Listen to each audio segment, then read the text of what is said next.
मनोज जी, एक तरफ विपक्ष जो है वो काले कपड़े पहनकर लोकतंत्र को बचाने के लिए लगातार संसद से लेकर सड़कों पर आज धरना प्रदर्शन कर रहा है, तो वहीं दूसरी तरफ कांग्रेस के नेता श्रीनिवासन ने केंद्रीय मंत्री स्मृति ईरानी को लेकर कहा है कि स्मृति ईरानी बहरी हैं, इसीलिए उन्होंने महंगाई डायन को कमरे में बिठा दिया है। देखिए, जिनकी काली करतूतें हैं, काली जबान है, काला जिनका चेहरा रहा है और देश में काला अंधियारा आपातकाल लगाने वाले लोग आज काले कपड़े पहनकर फिर काली जबान से काली काली गाली दे रहे हैं। ये वही लोग हैं जो लगातार माननीय नरेंद्र मोदी जी को कभी रावण बोलते हैं, कभी मोदी तेरी कब्र खुदेगी, मोदी नीच जाति का है, मोदी के टुकड़े टुकड़े कर देंगे, मोदी की बोटी बोटी काट देंगे, मोदी को मार देंगे, मोदी की माँ को अपमानित करना, मोदी के पिता को अपमानित करना, और लगातार इस तरह के काली जबान से ये काले कारनामे करते हैं। तो स्मृति ईरानी जी को जो उन्होंने बोला है वो कोई नई बात नहीं है। वो कांग्रेस पार्टी के चाल, चेहरा और चरित्र और उनके संस्कार को दिखाता है कि किस तरह से कांग्रेस पार्टी, जिसको जनता ने नकार दिया है, जनता से हताश, परेशान होकर के वो सामंती सोच के लोग, जो रजवाड़ों वाली सोच है जिनके अंदर आज भी, जो देश को बपोती मानते हैं, वो हमारे जैसे गरीब परिवार से आए हुए माननीय नरेंद्र मोदी जी प्रधानमंत्री और स्मृति ईरानी को गाली देना वाजिब है, उनका काम है। लेकिन मैं एक बात बता दूं कि ये वही स्मृति ईरानी है जिसने आपके राहुल गांधी को, आपके तपस्वी को, आपके शहजादे को धूल चटाई थी अमेठी में। ये वही स्मृति ईरानी है जिनसे डर के भाग गए थे वायनाड के अंदर। तो ये इस तरह की अनर्गल भाषा का प्रयोग करना कांग्रेस पार्टी का कल्चर बन चुका है। इसी के साथ ये भी कहा जा रहा है, प्रियंका वाड्रा ने कल एक सभा में कहा, यानी कि जिस तरीके से वो धरना प्रदर्शन कर रही हैं आज राहुल गांधी की सदस्यता को लेकर, उन्होंने कहा राहुल गांधी की डिग्री देखे बिना ही बीजेपी उनको बदनाम करने में लगी रहती है, पप्पू पप्पू बुलाती है। देखिए, खुद ही वो बार बार पप्पू पप्पू बोलती हैं और राहुल गांधी पप्पू सिद्ध हो चुके हैं। मैं बता दूं प्रियंका जी, जुगनू को लगा कि उजाला हूं मैं, जुगनू को लगा कि उजाला हूं मैं, उसने कभी सूरज को देखा ना था। तो राहुल गांधी रूपी जुगनू की तुलना अग्निपुंज रूपी नरेंद्र मोदी से करना कितना वाजिब है। तो प्रियंका वाड्रा जी, माननीय नरेंद्र मोदी जी राष्ट्र पुरुष हैं, विकास पुरुष हैं, तपस्वी हैं, वो लोकप्रिय हैं, वो जनता के दिलों में राज करते हैं, वो परिश्रम की पराकाष्ठा करते हैं। और राहुल गांधी जी अनर्गल भाषा का प्रयोग करते हैं, भारत के लोकतंत्र को गाली देते हैं, भारत की संसद को गाली देते हैं, भारत के संवैधानिक संस्थाओं को गाली देते हैं, भारत के सेना पर सवाल उठाते हैं, भारत की सेना के अध्यक्ष को सड़क का गुंडा ये लोग बोलते हैं।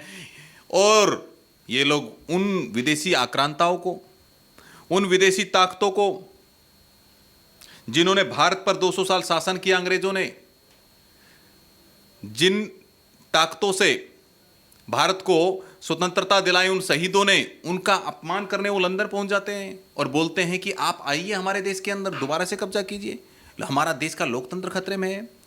तो ऐसे राहुल गांधी जी के लिए समर्थन करना मैं समझता हूं वाजिब है, क्योंकि भाई बहन का मामला है तो बहन उनके लिए कुछ ना कुछ तो बोलेगी ही। बहन का दर्द है कि मेरे भाई शहजादे को ये लोग नवाब नहीं बनने दे रहे हैं। तो असली दर्द कुर्सी का है, सत्ता का है। और क्या किया हमने? मैं पूछता हूं प्रियंका वाड्रा जी, जरा जवाब दीजिए, देश जानना चाहता है। क्या भारतीय जनता पार्टी का वो निर्णय है? क्या अमित शाह जी का कोई निर्णय है? माननीय नरेंद्र मोदी जी का कोई निर्णय है? कोर्ट ने फैसला किया है। कोर्ट ने आपको 2 साल की सजा दी। आपने पूरे ओबीसी समाज को अपमानित करने का काम किया, तेली समाज को अपमानित करने का काम किया। और 4 साल तक जब प्रोसीडिंग चल रही थी, 3 बार राहुल गांधी वहां गए। क्यों गए भाई? अगर आप दोषी नहीं थे तो आप 3 बार क्यों गए वहां पर? सूरत के कोर्ट में 3 बार कैसे गए आप? इसका मतलब आपने अपराध किया था और आपके अपराध की सजा मिली है। आपने जो अपमानित करने का काम किया है। मैं पूछना चाहता हूं प्रियंका वाड्रा जी से, क्या सांसद आपके भाई हैं? आपके भाई सांसद हैं, आप फर्स्ट फैमिली से संबंध रखते हैं, आपने 55 सालों तक देश का शोषण किया है, आपने राज किया है, तो क्या आप न्यायालय को बपूती समझेंगे? क्या इस देश को बपूती समझेंगे? क्या लोकतंत्र आपका गुलाम है? क्या न्यायालय आपके गुलाम है? अगर न्यायालय ने 2 साल की सजा दी है तो आपके पास अधिकार है, आप जाइए, आप हाई कोर्ट जाइए, सुप्रीम कोर्ट जाइए, लेकिन इस तरह के अनर्गल बयानबाजी करना बंद कीजिए, क्योंकि ये देश आपको माफ नहीं करेगा। आप न्यायालय पर सवाल उठाते हैं और 2 साल की सजा हुई है तो क्या हो गया? आपकी सदस्यता चली गई तो क्या हो गया? आपने अपराध किया है, उस अपराध की आपको सजा मिली है। आपने बदजुबानी की है, आपने ओबीसी समाज को प्रताड़ित किया है। और सदस्यता का क्या मामला है? सदस्यता लिली थॉमस का केस है, आपको याद होगा, 2013 का मामला है। उसमें स्पष्ट रूप से कहा गया कि जैसे ही किसी व्यक्ति को representation of the public act के सेक्शन 8 सब सेक्शन 3 के तहत कोई भी व्यक्ति अगर 2 साल की सजा किसी को भी प्रतिनिधि को, सांसद प्रतिनिधि, विधायक प्रतिनिधि को मिलती है तो तत्काल प्रभाव से उसकी सदस्यता रद्द हो जाएगी और 6 साल के लिए वो निष्कासित हो जाएंगे। सर्वोच्च न्यायालय का फैसला है, उसको आप नहीं मानेंगे। पार्लियामेंट की प्रोसीडिंग्स हैं, उसको नहीं मानेंगे। क्या ये प्रोसीडिंग हमारे बाप दादा ने बनाई थी? यही आपके परनाना नानी ने बनाया है, यही चच्चा नेहरू के समय के बने हुए हैं, ये हमारे समय के नहीं बने हुए हैं। कोई अमित शाह जी, नरेंद्र मोदी जी और मनोज यादव ने नहीं बनाया है, ये बनाया आपके परनाना के समय बनाया हुआ है। जो कानून है, प्रोसीडिंग है, तो उस प्रोसीडिंग का आपको सम्मान करना होगा। जो संविधान के जो आईपीसी है, सीआरपीसी, उनका सम्मान करना होगा। जो संविधान के आर्टिकल, उनका सम्मान करना होगा। जो सर्वोच्च न्यायालय की प्रोसीडिंग, उसका सम्मान करना होगा। लेकिन लगातार ये लोग वो लोग हैं जो सेना के शौर्य पर सवाल उठाते हैं, भारत के लोकतंत्र पर सवाल उठाते हैं। लोकतंत्र, भारत की संवैधानिक संस्थाएं, किनको इन्होंने आज तक छोड़ा है? आज ये न्यायालय पर भी सवाल उठा रहे हैं। आप जाइए, न्यायालय में जाइए, अगर आपने गुनाह नहीं किया है तो डरना किस चीज़ का है?